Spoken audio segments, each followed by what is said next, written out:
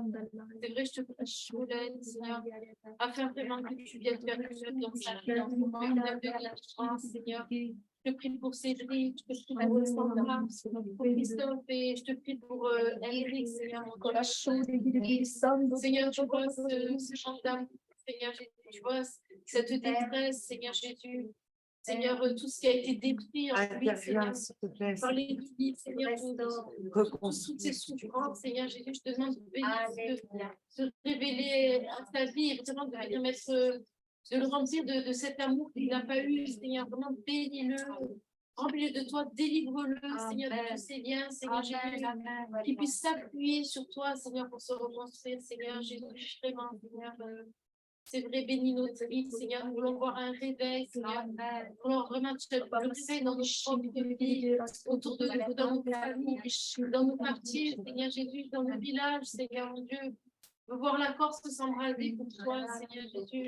C'est vrai, je te demande de nous donner une vision, Seigneur, de mettre des convictions dans nos cœurs, Seigneur, tu vois, aussi pour l'arrivée de ce pasteur, Seigneur Jésus, vraiment, tu nous conduis, tu diriges tout comme ça. Je ne sais pas quelle est ta volonté, Seigneur, mais toi, tu la connais, Seigneur. Et Seigneur, tu pourvois, Seigneur, besoin de ce ministère, si c'est ta volonté, Seigneur. Tu ouvres les portes, Seigneur, en grand, Seigneur. Vraiment, tu glorifies, Seigneur. Tout ça, on te met ce projet dans tes mains, Seigneur. Ce projet qui nous tient à cœur, mais c'est toi, Seigneur, qui fera, Seigneur Jésus, vraiment glorifie ton nom, Seigneur, pour tous les projets d'église, Seigneur, vraiment avoir des convictions, Seigneur, et avancer par ton Esprit Saint, Seigneur Jésus. Amen. Amen. Amen. Amen. Alléluia.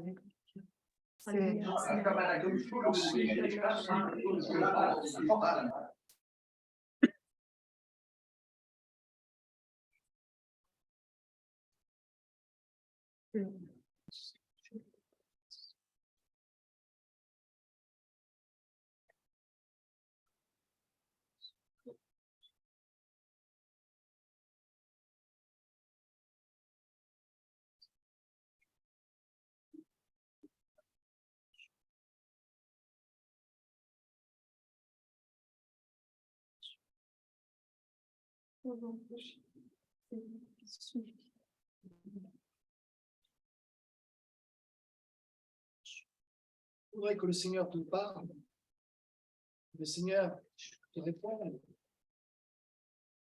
Mais c'est le tumulte dans ton cœur, c'est le tumulte dans tes pensées. Le Seigneur t'appelle à faire silence dans ton cœur et dans tes pensées afin qu'il te parle, afin que tu puisses discerner sa voix. Parce que le Seigneur a des choses à te dire, il a des choses à te répondre, des directions à te montrer. Il veut simplement que tu fasses silence dans ton cœur. Comment?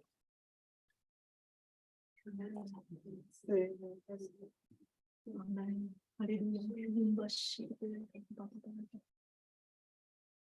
Seigneur, nous voulons également t'apporter ce rassemblement de jeunes qui aura lieu au mois de mai.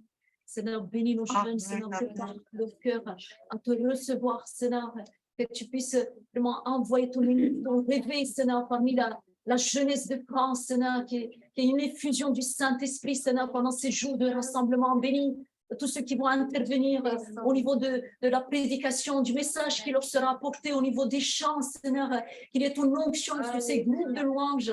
Je te prie pour ceux qui vont conduire les stands, Seigneur, les différents stands, ceux qui vont accompagner, Seigneur, nos enfants, Seigneur, sauve, Seigneur, délivre, Seigneur. C'est vrai qu'on m'a dit, ma soeur, toutes ces addictions, c'est vrai que la jeunesse, Seigneur, est subie toutes sortes de fléaux, Seigneur, que tu puisses briser les chaînes, Seigneur, tu es venu pour cela, tu es venu pour guérir les cœurs brisés. Seigneur, tu es venu pour délivrer les opprimés, les captifs. Seigneur, merci de bénir toute cette jeunesse à Saint-Paul. Seigneur, de tout mon cœur, je te les apporte. Seigneur, ces 92 jeunes qui bientôt vont entendre de nouveau ce témoignage. Combien je suis émerveillée parce que tu es ce Dieu rempli d'amour pour cette jeunesse.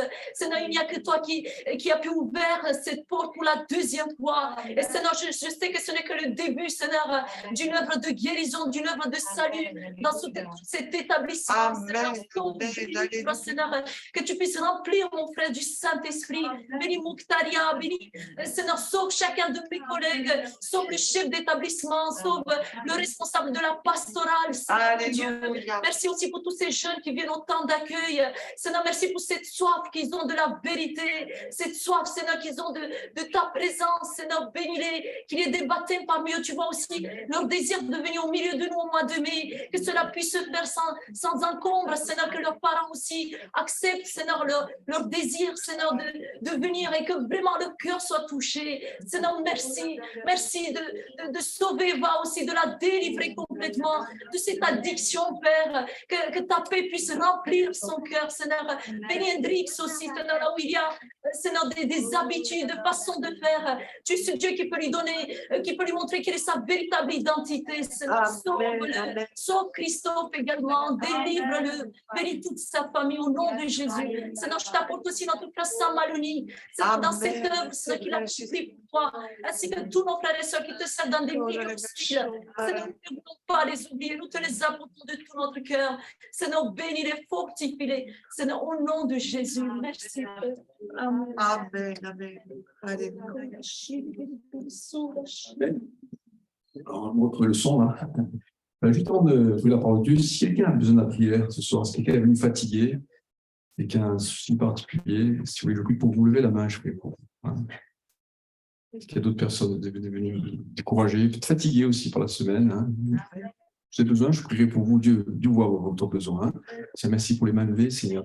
Tu vois le besoin qu'il y a dans ces vies, dans ces cœurs. Des personnes qui n'ont pas levé la main, je demande d'intervenir maintenant afin que ces personnes, ces frères, ces sœurs, ces personnes qui s'approchent de toi puissent avoir le cœur ouvert, disposer à l'écoute de ta parole de Dieu, Seigneur, qu'il n'y ait pas de, tu vois, qu'il n'y ait pas de mauvaises pensées qui viennent, qu'il n'y ait pas de mauvaises choses, que le diable n'essaie pas de détourner l'attention afin que tu puisses nous parler ce soir. Au nom de Jésus, Seigneur. Merci pour ces prières parce qu'elles sont montées au ciel. Amen, amen. Je vais lire avec vous la Bible, l'histoire d'un homme extraordinaire.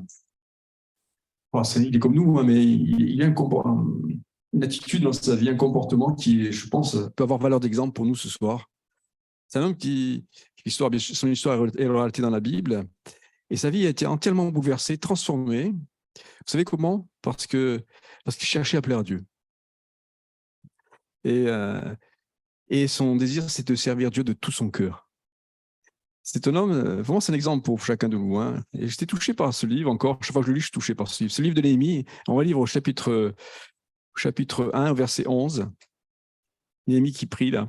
« Ah Seigneur, que ton oreille soit attentive à la prière de ton serviteur et à la prière de tes serviteurs qui veulent craindre ton nom. Donne aujourd'hui du succès à ton serviteur et fais-lui trouver grâce devant cet homme. J'étais alors échanson du roi. » Néhémie était échanson du roi. Alors, je ne sais pas si vous savez ce que c'est, une chanson. Tout le monde ne le sait pas. Chanson, c'est quelqu'un qui verse le vin à la table du roi. Et chaque fois que le roi levait la coupe, il versait le vin dans la coupe du roi. C'est un job très difficile. Hein. En tout cas, il avait une super planque, hein, on peut le dire. Hein. Mais il faut savoir que les chansons dans l'Empire perse, c'était un haut fonctionnaire. Hein. Ce n'est pas n'importe qui. Et donc, il avait accédé à une haute fonction dans l'Empire perse. Et donc, il remplissait du vin chaque fois que le roi levait sa coupe. Il la remplissait de vin. Hein. C'était donc Artaxerxès, qui a prononcé. C'était un des plus grands empereurs de l'Antiquité. Il faut savoir que l'Empire perse, à ce moment-là, partait de la Grèce jusqu'à l'Inde, en passant par le Moyen-Orient, et ça allait jusqu'au Pakistan. Hein. C'était un empire immense. Et donc, Néhémie était là, à la cour du roi de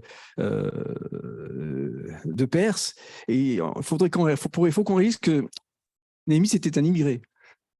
C'était un juif qui avait été déporté. Et c'était la première génération après la déportation en Babylonie, puis en Perse. Et lui, il se retrouve fulgurante ascension sociale. Il se trouve carrément là, auprès du roi, auprès de l'empereur, à le servir comme échanson. C'est vraiment une réussite sociale extraordinaire. Hein. C'était un haut fonctionnaire. Quelle promotion hein, pour cet étranger, ce juif-là, qui se trouve là tous les jours avec l'empereur. Et puis on va voir que cet homme, bien, pour lui, il ne s'enorgueillit pas du tout de cette situation, alors que beaucoup pourraient le faire. Hein. Mais ce que cherchait Néhémie avant tout, et on l'a vu dans ces versets que nous avons lus, ce qu'il cherchait avant tout, c'était pas d'avoir une bonne place de fonctionnaire, même si c'est vrai que c'était gratifiant pour lui. C'était pas de se rouler les pouces, hein. C'était de plaire à Dieu, de chercher la volonté de Dieu et de chercher à lui plaire. Vous voyez, c'est ça son objectif, hein.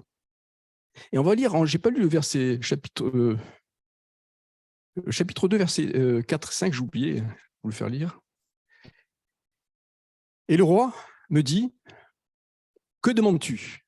Je priai le Dieu des cieux, et je répondis au roi, si le roi le trouve bon, si ton serviteur lui est agréable, envoie-moi en Juda, dans la ville de sépulture de mon père, pour que je la rebâtisse. Et puis un autre, toujours dans le même livre, chapitre 1, on va retrouver le chapitre 1, c'est important aussi, versets 2 à 4. Anani, l'un de mes frères, et quelques hommes arrivèrent de Juda. Je les questionnais au sujet des Juifs réchappés qui étaient restés de la captivité, au sujet de Jérusalem. Ils me répondirent, ceux qui sont restés de la captivité sont là, dans la province, au comble du malheur et de l'opprobre. Les murailles de Jérusalem sont en ruine et ses portes sont consumées par le feu. Lorsque j'entendis ces choses, je m'assis, je pleurais et je fus plusieurs jours dans la désolation. Je jeûnais et je priais devant le Dieu des cieux et je dis, ô Éternel, Dieu des cieux, Dieu grand et redoutable, toi qui gardes ton alliance et qui fais miséricorde à ceux qui t'aiment, qui observent tes commandements, que ton oreille soit attentive et que tes yeux soient ouverts, écoute la prière, etc. Plus important, c'est les 2 premiers versets qu'on a lus là. Donc, quand les Juifs arrivaient de Jérusalem à Suse c'était la capitale de la Perse, Néhémie s'empressait de leur demander comment allait son pays d'origine, hein, et la terre promise. Et là, ce jour-là, les nouvelles sont vraiment pas bonnes. Le peuple de Dieu vit dans le malheur, vous l'avez lu avec moi, et Jérusalem, avec ses murailles, n'a plus de murailles, ses murailles sont en ruine, ils sont consumés par le feu. Et là, Néhémie se met à pleurer. Cette nouvelle, pour lui, est insupportable. Il faut savoir que dans la Bible, Jérusalem, c'est l'image de l'Église. Et moi, je me disais en lisant ça, je me dis, mais est-ce que moi, je ne sais pas vous, mais est-ce que moi, je pleure sur l'état de mon Église? Lui, ça lui était insupportable d'entendre ces nouvelles. Moi, est-ce que je pleure sur l'état de mon Église lorsqu'elle ne va pas bien, hein? Comme ce soir, on n'est pas nombreux. Est-ce que je pleure quand je vois mes frères et sœurs qui sont tristes peut-être, qui sont découragés, qui ne viennent plus à l'Église ou de moins en moins, qui ont abandonné la foi? Est-ce que je pleure sur la misère spirituelle aussi de notre île de Corse? Ce matin, j'ai rencontré une ancienne collègue et j'ai su lui témoigner. Quand je lui ai dit que j'avais la foi, elle s'est mise à rire, vous voyez. Pourtant, c'est une femme âgée dès maintenant, hein. Elle s'est mise à rire, mais elle ne se moquait pas de moi, mais ça la faisait qu'on puisse croire en Dieu, c'est drôle. Alors, je dis quand même continue mon témoignage. Est-ce qu'on pleure sur l'état spirituel de nos familles? Quel état de cœur avait cet homme, hein? Et même si quelqu'un ce soir n'est pas foncièrement croyant, hein, je ne sais pas, je ne connais peut-être pas tout le monde, quoi. Oui, presque, hein. Est-ce que je m'interroge sur l'endroit où je vais passer mon éternité? Peut-être comme Néhémie, vous avez une bonne situation, hein, un bon statut social, et tant mieux, hein, mais je crois, à l'image de Néhémie, qu'il est bon de ne pas se satisfaire du matériel. On vit dans un pays, j'ai envie de dire grâce à Dieu, où ça peut aller quand même, hein. Les gens, on l'a vu avec la période du Covid, quand même, on a eu un État qui arrivait plus ou moins à subvenir aux besoins de la population, alors qu'en d'autres pays, pas très loin de chez nous, comme l'Angleterre. En Angleterre, je sais qu'il y avait des gens qui souffraient de la faim, hein. Puis, mais on peut dire qu'on est dans un pays assez... Mais il ne faut pas satisfaire du matériel, mais se poser les vraies questions, hein. Où en est l'état de mon âme? Où est-ce que j'en suis avec Dieu? Dans quel état est mon service pour le Seigneur? Quelle est ma place dans l'Église? Quel est mon rôle? Quel est le rôle que je tiens? Est-ce que je tiens un rôle d'abord, hein? Qu'est-ce que je fais pour Dieu? Où est-ce que je suis sauvé pour quelqu'un ce soir, hein? Es-tu sauvé? Vous savez, quand on n'est pas sauvé, on le sait. Quand on est sauvé, on le sait aussi. Face au constat que fait Néhémie, après les mauvaises nouvelles qu'il a reçues de Jérusalem, ce qu'il fait, il s'assoit, il pleure. Il sait qu'il ne peut rien faire avec ses propres forces, comme c'est souvent le cas quand on apprend des mauvaises nouvelles. On a vu dans les suites de prière, on apprend tellement de mauvaises nouvelles, on ne sait pas quoi faire. Et lui, ce qu'il faut faire, comme on l'a fait ce soir, il invoque Dieu, il demande d'intervenir, de se servir de lui, de l'utiliser pour sa gloire. Pourtant, il avait une bonne place. Il avait réussi sa vie sociale. Mais là, il est touché par ce qui se passe dans son pays d'origine. Et Dieu va toucher son cœur au point de lui donner la vision de ce qu'il a à faire. Et donc, Dieu va l'envoyer à Jérusalem, reconstruire les murailles et les portes de cette ville extraordinaire. L'image de l'Église, comme je disais tout à l'heure. Il a même réussi à toucher le cœur de l'empereur. Vous savez, la Bible dit que Dieu tient dans sa main l'esprit de tous nos rois. Et on voit ici, il arrive à fléchir l'esprit de l'empereur pour qu'il lui donne même des lettres, pour qu'il puisse avoir porte ouverte lorsqu'il arrivera en Israël. Mais la question que je me posais en lisant ce livre, parce que je lisais, je ne sais pas si vous l'avez lu, sans doute, c'est pour certains, mais il est bon de temps en temps de le relire. Mais la question que je me posais en lisant cette histoire, c'est Néhémie, pour entreprendre un tel chantier, était-il compétent? Pas du tout. Il n'était ni maçon, ni charpentier, ni architecte, encore moins ingénieur béton. Hein. Il avait tout simplement envie de servir le Seigneur. Et on se dit, mais c'est un peu fou quand même, partir à Jérusalem pour reconstruire les murailles alors qu'il ne sait rien faire, quoi. C'est un chanson. Il n'est pas maçon, il n'est pas architecte, mais il part. Il ne peut pas supporter l'idée que Jérusalem soit détruite. Comme tu ne peux pas supporter ce soir peut-être que ton église soit mal en point ou qu'elle n'est pas ce qu'elle devait être. Pour lui, c'est insupportable. Il n'est pas compétent pour aller à Jérusalem, il n'est pas compétent pour rebâtir les murailles de Jérusalem. Mais la main de Dieu était sur lui. Pourquoi? Parce que c'était un homme de prière. Dieu lui avait donné la vision qu'il pouvait reconstruire les murailles de Jérusalem. Vous savez, quand on crie à Dieu, quand tu dis « utilise-moi », il nous donne toujours la vision qu'il a de nos vies. Criez à Dieu et votre vie prendra une autre dimension. Je vais essayer de penser, est-ce qu'on n'a pas envie, moi je voudrais que ma vie prenne une autre dimension. Des fois, je tourne en rond. Moi, je suis à la retraite depuis quelque temps et des fois, je me dis, mais moi, je voudrais faire autre chose. Alors, peut-être que je le dis, mais je ne le pense pas. Hein. Mais je veux arriver à le penser en tout cas. Hein.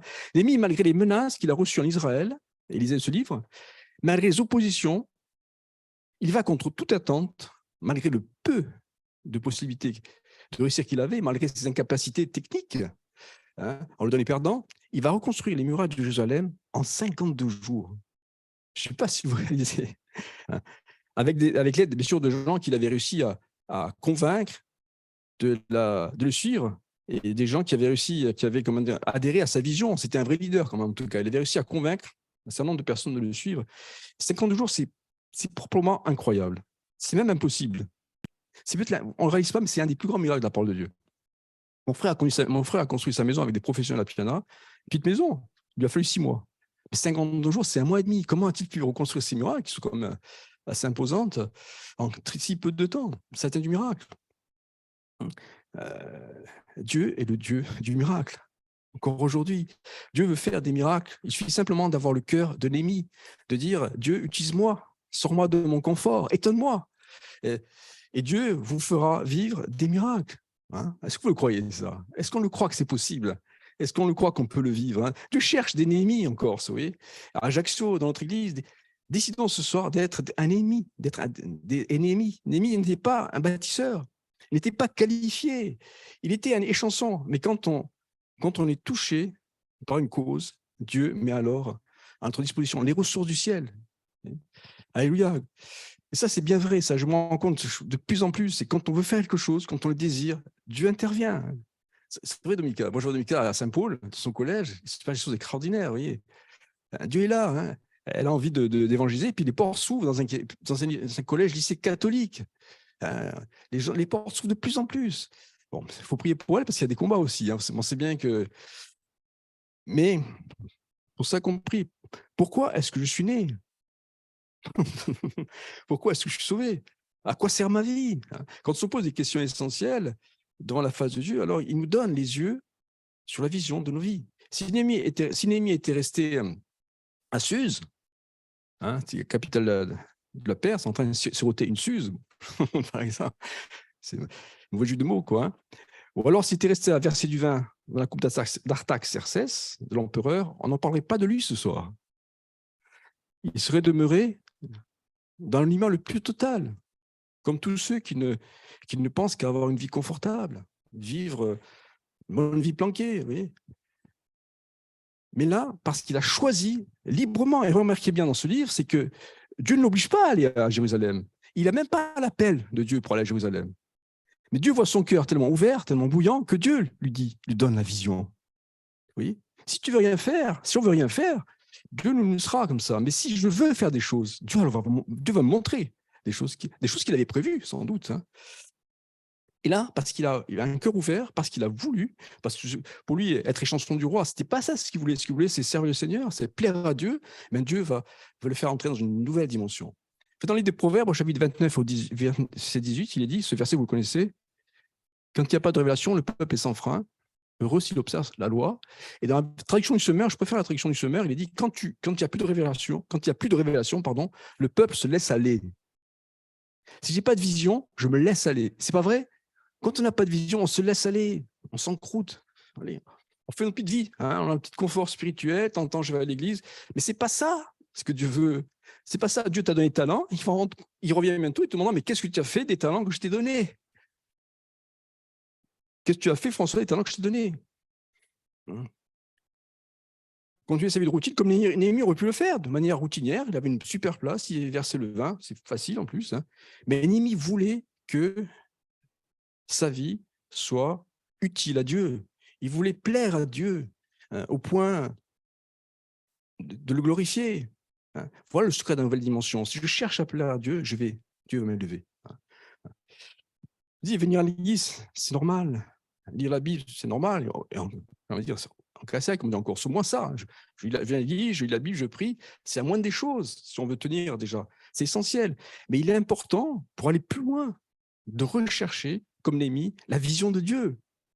Je lis la Bible, je prie, mais il faut que je vois clair, il est important de savoir quoi faire pour plaire à Dieu, pour le servir. Et je suis sûr que si on gratte un peu, si on cherche, si on embête Dieu, il va nous montrer ce qu'il a prévu pour nous. Et c'est ce qu'a fait Jérémie. Il a reconstruit les murailles de Jérusalem. Dieu lui a révélé sa vision. Est-ce que j'ai un fardeau en ce moment dans ma vie? Je pense que Dieu parfois nous met un fardeau. Mais comme on n'est pas zélé dans la prière ou quoi, bien, ce fardeau, on l'oublie. Et peut-être, si tu cherches un peu dans ta tête, tu verras que Dieu, à un moment de ta vie, peut-être quand tu t'es converti, t'as mis quelque chose dans ton cœur. Et que cette chose-là, ce serait bien peut-être que dans la prière, tu sais de le retrouver, parce qu'il veut se servir de toi. C'est important. Regardez l'histoire de l'apôtre Pierre aussi. Elle est édifiante à ce sujet. Il était un simple pêcheur au bord du lac de Galilée. Et quand Jésus l'a appelé à le suivre, il a accepté. Il aurait pu refuser. Mais comme il a accepté, sa vie a pris une autre dimension. Il vivait au quotidien au contact de Jésus, Dieu créateur, tout-puissant. Quelle grâce! Mais un jour, sa vie, là aussi, il était bien. Il était avec Jésus, comme on l'est nous aussi. On est avec Jésus, on est bien, on se réjouit tous ensemble au culte. Mais un jour, sa vie va prendre une autre dimension. Je crois qu'il y a l'étape au-dessus. Et au moment où il faut spirituellement aller plus loin. Et une marche au-dessus. Il y a des niveaux spirituellement. Il y a des étapes, mais aussi des niveaux. Et à un moment où il faut passer au-dessus, comme Néhémie. Néhémie, il aurait pu rester chanson. Il aimait le Seigneur. Mais là, il est passé à autre chose. Et Pierre, il est passé à une autre étape, on le voit. Et on va voir dans Matthieu 14, 25 à 29.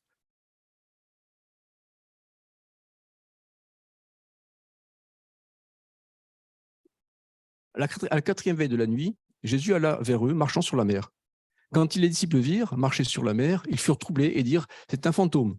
Et dans leur frayeur, ils poussèrent des cris. Jésus leur dit « Aussitôt rassurez-vous, c'est moi, n'ayez pas peur ». Pierre lui répondit « Seigneur, c'est toi, ordonne que j'aille vers toi sur les eaux ». Et il dit « Viens ». Pierre sortit de la barque et marcha sur les eaux pour aller vers Jésus. On connaît ce passage. Hein. Quand Pierre a vu Jésus marcher sur les eaux, bien, il a dit « Moi, je veux faire ça aussi ». Il a voulu faire comme lui, comme Jésus. Ou plus précisément, il a voulu entrer dans cette dimension du miracle, du surnaturel, dans laquelle évolue le Seigneur Jésus tous les jours. Il a voulu ça. Moi, je veux ça. Tiens, je veux ça. Moi, je veux les dons spirituels. Je veux vraiment te servir. Je veux aller plus loin avec toi. Hein. C'est bien d'avoir des envies. C'est pas d'orgueil. Hein. Ah, moi, je veux marcher sur les eaux. Je veux vivre dans le surnaturel comme toi, Seigneur Jésus. Hein. Et Jésus l'a appelé.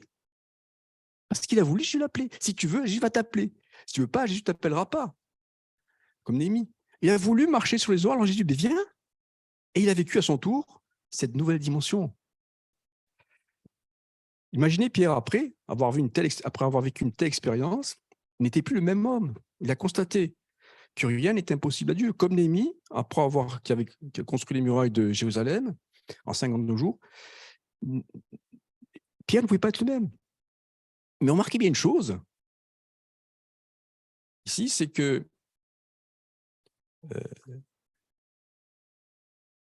si Pierre, comme Néhémie, n'avait pas invoqué Dieu, il n'aurait pas accédé à cette dimension. Sa vie n'aurait pas basculé dans l'extraordinaire. La soif de grandir, d'avoir la vision est nécessaire, mais elle doit être, je pense, inspirée aussi par Dieu. Bien. Pierre a eu besoin de l'instruction de Jésus pour marcher sur les eaux. Je m'explique. Si j'ai envie d'aller plus loin avec Dieu, je vais faire quelque chose, et ça c'est bien, il faut que Dieu montre comment aller. Lui, il voulait aller avec Jésus, il dit, ben viens, marche. Il a marché. Hein. Il a fait que Dieu aussi éclaire Néhémie sur ce qu'il pouvait faire. Une autre remarque qu'on peut aussi noter, là, faire, les autres apôtres qui étaient dans la barque, eux, ils n'ont pas marché sur l'eau, comme Pierre. Pourtant, comme Pierre, ils étaient des disciples de Christ. Qu'est-ce qu'on peut dire là? Ici, la barque, ici, c'est l'image de l'Église. Hein.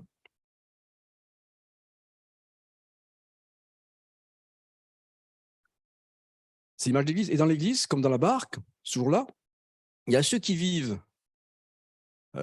qui entrent dans une nouvelle dimension, et ceux qui assistent à ceux que vivent les autres. Oui.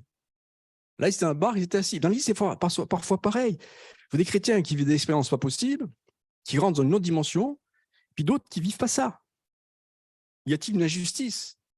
Y a-t-il des chouchous avec Dieu? Pas du tout. Il suffit simplement, comme Pierre et Néhémie, de vouloir sortir de son confort spirituel. Des chrétiens, ils vont toute leur vie, ils vont vivre une vie routinière. Hein, et d'autres vont vivre des choses extraordinaires. Bien sûr, il y a des appels, de grands appels comme ceux d'un pasteur, peut-être de renommée mondiale, mais même à un autre niveau, on peut vivre de grandes choses. On peut être des hommes de prière, de prière extraordinaires, à qui Dieu va révéler avoir des visions sur ce qu'il faut faire ou pas faire encore. Vous voyez, c'est pas une injustice. Il faut savoir ce que Dieu veut. Oui. Les disciples dans la barque étaient comme vous et moi, qui avons notre cœur au Seigneur, mais ils n'ont pas vécu d'expérience de Pierre parce qu'ils avaient peur de se noyer, peut-être parce qu'ils manquaient de foi, ou tout simplement parce qu'ils étaient bien assis dans la barque, dans leur confort. Moi, ça va, je suis bien dans l'église. Hein. Mais je crois que, à travers ce message, je crois que le Seigneur veut me dire, il y a plus que ça. Hein. On peut aller plus loin. Peut-être les disciples dans la barque ne voulaient pas se mouiller, tout simplement. Hein. Je vous dis pour vous, je dis pour moi aussi. Hein. Moi, je me sentais repris quand je voyais Néhémie qui pleurait sur Jérusalem. Je me dis, moi, je n'ai jamais pleuré sur l'église. C'est vrai, je suis triste quand l'affaire ne vient plus, mais de là jusqu'à pleurer, je ne l'ai jamais fait. Vous voyez, pleurer parce que devant l'état de l'église, Jésus peut plus pour nous, vous savez. Il veut plus pour nous. Un jour, un chrétien, à la fin de sa vie, a dit, il a fait un constat, il dit, alors qu'il allait mourir, il a dit, je n'ai fait qu'effleurer un immense océan. En parlant de l'immensité de la grâce de Dieu. Et c'est vrai que quand on me dit ce qu'il dit, ce que disait ce frère, c'est vrai que je crois qu'il y a de la place pour beaucoup plus dans nos vies. C'est vrai que la grâce de Dieu, on ne peut pas la réaliser, la comprendre, mais si on essaie de réfléchir un peu, je crois qu'on pourrait faire beaucoup plus pour le Seigneur. Il y a place pour beaucoup plus. On va dans la Genèse aussi, un dernier exemple, je ne vais pas être trop long parce que j'ai 8 heures. Dans la Genèse, au chapitre 32, au verset 28, c'est Jacob, il dit encore, c'est Dieu qui parle, ton nom ne sera plus Jacob, mais tu seras appelé Israël, car tu as lutté avec Dieu et avec des hommes, et tu as été vainqueur. Hein. Jacob, cet homme aussi extraordinaire, mais est devenu un autre homme le jour où il a vraiment recherché la face de Dieu. Et Dieu lui a donné un nouveau nom, Israël, qui veut dire qui lutte avec Dieu. Jacob voulait dire, vous le savez, usurpateur, l'hypocrite, le menteur. Hein. Et pendant longtemps, Jacob avait été un tel homme, et sa vie en subissait les tristes conséquences. Jacob, c'était un lâche aussi. Vous voyez, et je crois que parfois, moi je crois quand on on est tous quelque part parfois des Jacob. En tout cas, moi je l'étais, et j'essaie de moins en moins de l'être, mais je crois que Jacob, c'est quelqu'un qui bidouillait, vous voyez, hein, qui faisait pas les choses comme on doit les faire, et qui avait tendance à fuir. Hein, il a eu peur de son frère, il a fui. Et je me disais, mais nous, quelque part, est-ce que je suis pas un lâche? Quand Dieu me demande d'aller parler de Jésus à quelqu'un, de témoigner, que je ne le fais pas, que je prends la direction opposée, un peu comme Jonas, vous voyez. Est-ce que ce n'est pas une forme de lâcheté, ça aussi, vous voyez? Et je crois que il faut faire face. Et Jacob, un jour, a compris cela. Et pendant longtemps, Jacob avait été un homme qui subissait. Il en subissait les tristes conséquences. C'était quelqu'un qui fuyait les choses, qui fuyait les choses, qui était un peu un lâche. Il voulait vraiment... Mais un jour, il a voulu vraiment vivre dans la présence de Dieu, de mieux le connaître. Et il s'est mis à part, il s'est isolé à Péniel, un endroit qui est une face de Dieu. Et je crois que si vraiment on veut voir plus clair, si on veut, ce soir, comme Jacob, si on veut voir une transformation dans nos vies spirituelles, il faut comme lui prendre le temps de se mettre à part, d'aller à Péniel, peut-être dans le jeûne à la prière. Et alors, on verra la face de Dieu. On verra ce que Dieu veut faire de nos vies. La Bible dit que c'est Dieu qui élève en son temps. Et Jacob, à Péniel, a vu des deux, face à face, et sa vie a été changée, et Dieu lui a changé de nom. Dans la Bible, il y a un principe qui dit que celui qui est fidèle dans les petites choses, Dieu le confiera des grandes. C'est vrai, ça c'est un principe biblique. Mais aussi un principe que je voulais développer ce soir à travers Néhémie, puis ces hommes comme Pierre et Paul, et Job et Jacob, c'est qu'on doit être aussi animé d'un zèle, avoir l'ambition de savoir quoi faire pour Dieu, chercher à aller plus loin. Oui. Il y a place pour plus dans nos vies. C'est vrai ou c'est pas vrai? Il y a place pour plus. On ne peut pas se contenter, même sur une bonne place comme Néhémie, de nos acquis. Il faut vraiment qu'on puisse prendre conscience que Dieu veut qu'on s'attache à l'Église, qu'on pleure sur l'Église, parce qu'il revient bientôt et puis il nous demandera, mais qu'est-ce que tu as fait des talents que je t'ai donnés? Je ne dis pas ça pour culpabiliser quelqu'un, mais je crois qu'il est bon de temps en temps se mettre un coup de pied dans le derrière pour dire, mais qu'est-ce que je te fais? Je m'encroute. Dieu, si on passe du temps avec lui, si on le harcèle, comme Jacob, bien Dieu va montrer quelque chose, ce qu'il veut faire de nos vies. Alors, si quelqu'un disait, pour conclure, si vous continuez à faire ce que vous avez toujours fait, vous obtiendrez toujours ce que vous avez toujours obtenu. Rien ne changera dans ta vie. Je crois que si on veut passer à autre chose avec Dieu, si on veut atteindre une nouvelle dimension, cherchons sa face. Connectons-nous avec lui et il nous donnera sa vision, ses instructions pour progresser vers la destinée qu'il a prévue pour chacun de nous. La Bible dit dans Éphésiens 2:10 qu'il a préparé des bonnes œuvres pour que nous les pratiquions. Il y a des chrétiens qui sont montés au ciel, ils n'ont jamais su que Dieu avait un plan pour eux. Moi, je ne veux pas être ce chrétien-là. Je veux savoir quoi faire. Je pense que vous êtes comme moi. Néhémie a mis en premier dans sa vie son service pour Dieu. C'est ça qui est le plus important. Servir l'empereur, c'était valorisant peut-être, mais le plus important pour lui, c'était servir Dieu et lui plaire. Son désir, c'était de le satisfaire et d'atteindre une nouvelle dimension.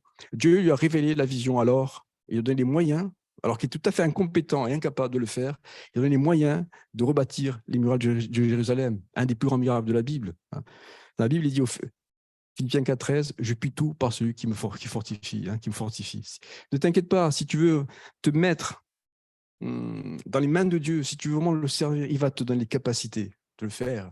Et quelle joie, mais quelle joie de sentir Néhémie, la joie de son Seigneur lorsqu'il est rentré chez lui après avoir construit ses murailles et reconstruit Jérusalem. Qu'on puisse ce soir, bien, et je voudrais qu'on prie tous ensemble, Seigneur Jésus, aide-nous, Seigneur, à pleurer sur notre Église, Seigneur.